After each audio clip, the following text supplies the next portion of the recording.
அஸ்ஸலாமு அலைக்கும் friends, welcome to my kitchen. இன்றைக்கி பெரிய கத்திரிக்காய் அது எப்படி ஃப்ரை பண்ணுறதுன்னு பார்ப்போம். ஃபிஷ் ஃப்ரை மாதிரி தான். இந்த சின்ன சின்ன கத்திரிக்காயெல்லாம் நம்ம எப்படி செஞ்சாலும் டேஸ்ட்டாக இருக்கும். நீங்கள் பெரிய கத்திரிக்காயெல்லாம் வாங்கி ஒரு குழம்பு செஞ்சிங்கன்னா அது ஒன்றுமே டேஸ்ட்டே இருக்காது. நமக்கு அது அந்த அளவுக்கு நம்ம சவுத் இண்டியன்ஸ் வாங்கவும் மாட்டேன்றோம். நார்த் இண்டியன்ஸ் இந்த கத்திரிக்காயில் பாருங்கள் எவ்வளோ பெருசாக இருக்குது பாருங்கள். கத்திரிக்காய் இந்த கத்திரிக்காயில் நிறைய வெரைட்டி செய்வாங்க. அவங்க மோஸ்ட்லி இந்த கத்திரிக்காய் தான் வாங்குவாங்களே, சின்ன கத்திரிக்காய் அவ்வளோ வாங்க மாட்டாங்க. ஸோ வாங்க எப்படி செய்வேன்னு பார்ப்போம். நான் 2 டீஸ்பூன் பொட்டுக்கடலை எடுத்திருக்கேன், 1/4 டீஸ்பூன் மஞ்சள் தூள், 1 டீஸ்பூன் மிளகாய் தூள், 1/4 டீஸ்பூன் ஜீரகத்தூள், கரம் மசாலா தூள் 1/4 டீஸ்பூன், தனியா 1 teaspoon, raw mango powder 1/4 teaspoon, 1/4 teaspoon kasuri methi and garam masala ஒரு 1/4 டீஸ்பூன் எடுத்திருக்கேன். உப்பு தேவையான அளவு எடுத்திருக்கேன். இப்போ உங்களுக்கு இந்த ரா மேங்கோ பவுடர் இல்லைன்னா நீங்கள் லெமன் பிழிஞ்சு விட்டுக்கோங்க. இது என்கிட்ட இருந்ததுனால இதை போட்டிருக்கேன். இதை நல்லா ஒரு கொஞ்சம் தண்ணி ஊற்றி மீனுக்கு நம்ம மீன் மசாலா செய்வோம் இல்லைங்களா, அந்த மாதிரி இது நல்லா மிக்ஸ் பண்ணிக்கோங்க. மிக்ஸ் பண்ணிவிட்டு தனியாக எடுத்து வச்சுட்டு இப்போ கத்திரிக்காய் எடுத்து கட் பண்ணுறோம். இது கட் பண்ணுறதே ரொம்ப ஹார்டாக தான் இருக்குது, ஆனால் நல்லா இருக்குது கத்திரிக்காய் ஃப்ரெஷ்ஷாக. ஸோ இதில் இந்த கத்திரிக்காவை இப்போ கட் பண்ணிவிட்டு அதில் லைட்டாக கோடு போட்டுக்கிறோம்.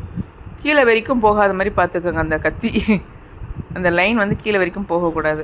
சும்மா மேலே வரைக்கும் லைன் போட்டுட்டு அதில் நம்ம மிக்ஸ் பண்ணி வச்சுருக்க மசாலாவை தடவி நான் ஒரு 10 மினிட்ஸ் தாங்க வச்சேன். நீங்கள் எவ்வளோ நேரம் வைக்கிறதா தான் வைக்கலாம். 10 மினிட்ஸ்லேருந்து 20 ½ hour கூட வைக்கலாம். நல்லா டேஸ்ட்டு நல்லா வரும். எவ்வளோ நேரம் வைக்கிறோமோ அவ்வளோ டேஸ்ட் இருக்கும். ஸோ ஒரு பேன் எடுத்து எண்ணெய் ஊற்றிட்டு இந்த மீன் துண்டுங்கள்லாம் போடுற மாதிரி அதே மாதிரி பாருங்கள். அப்படியே மீன் துண்டு மாதிரி தான் இருக்குது, நல்லா பெருசு பெருசாக. நான் இதில் பாதி தாங்க போட்டிருக்கேன் கத்திரிக்காயில். ஆனால் கத்திரிக்காயே அவ்வளோ பெருசாக இருந்தது. ஸோ 8 துண்டு நான் எடுத்திருக்கேன். அதிலேருந்து 4 துண்டு ஃபஸ்ட்டு வறுத்துடுறேன். இதில் வறுக்கிறதுக்கு முன்னாடி நான் கருவேப்பிலை போட்டிருக்கேன் பாருங்கள். எண்ணெயை ஊற்றிட்டு கருவேப்பிலை போட்டேன். எப்போவுமே எந்த ஃப்ரை பண்ணாலும், அதாவது ஃபிஷ் ஃப்ரையோ எது பண்ணாலும் நான் கருவேப்பிலை போட்டுருவேன். கொஞ்சம் நல்லாயிருக்கும் அந்த ஸ்மெல்லு. அந்த கருவேப்பிலை சாப்பிட்றதுக்கும் நல்லது. ஸோ அந்த போட்டுட்டு அதுக்கப்புறம் கத்திரிக்காவை போடுங்க. நல்லா குக் ஆகிடுச்சு 2 பக்கமும். அவ்வளோதான், லாஸ்ட் எடுத்துட வேண்டியது தான். இதில் கார்ன்ஃப்ளவர் மிக்ஸ் பண்ணியும் நீங்கள் செய்யலாம். இந்த கிறிஸ்பியாக வரும் கார்ன்ஃப்ளவர்லாம் போட்டிங்கன்னா. நான் எதுவும் வேணாம் அப்படின்றதுனால இந்த பொட்டுக்கடலை போட்டிருக்கேன் நான். ஸோ செகண்ட் ரவுண்டு போடுறேன். ஆனால் நல்லா ஃப்ரை பண்ண, இந்த மாதிரி ஃப்ரை பண்ணால் உண்மையிலுமே நல்லாயிருக்கும் கத்திரிக்காய். இந்த கத்திரிக்காய் வாங்கி நம்ம சமைக்கலாம்.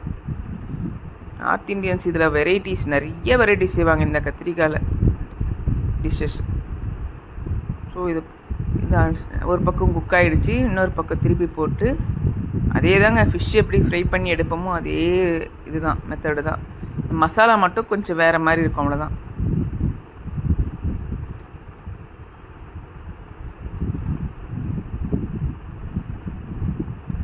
கட் பண்ணி அதை எடுத்தாச்சு, முடிச்சாச்சு.